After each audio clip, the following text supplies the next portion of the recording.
zao. Oh, haleluya, haleluya, haleluya, haleluya. Amen.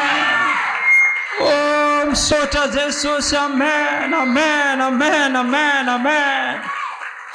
Oh, haleluya. Mivavaka tsika makasitraka izay Andriamanitro. Amen. Tsapanay fa mikisaka mihetsika ny andriafo. Amen. Nareo izay mifandimby, ireo Joshua, ireo Kaleba, izay miakatra Andriamanitra, izay mitondra ireo zava-miafina, dia manetsiketsika anay mba tsy ho tamana intsony. Amen. Ankasitrahana ve ny Tompo? Amen. Soratsika ny Tompo mahazo toerana vetivety nareo. Soratsika ny Tompo noho ny amin'ny zavatra rehetra. Amen. Henoko fa ao anatin'ny pakarina vonina indray zavatra amin'izao hariva izao.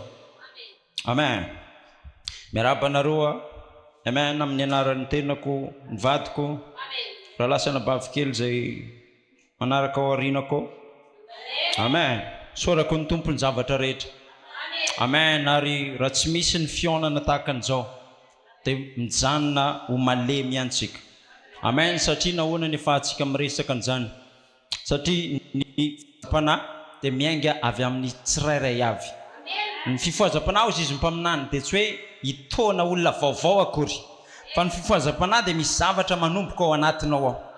Ary izay zavatra manomboka ao anatinao izay tsy hainao manafina azy, fa hitany manodidina. Amen. Dia rehefa hitany manodidina izy dia mitondra fiovam-piainana ho an'ny hafa. Ary izay no mahatonga antsika mila communion, mila firaisana. Amen. Mila fiarahana. Ilay fiovana tany amin'ny fiainanao. Rehefa mahita anao dia tsapako hoe misy energia avy any aminao.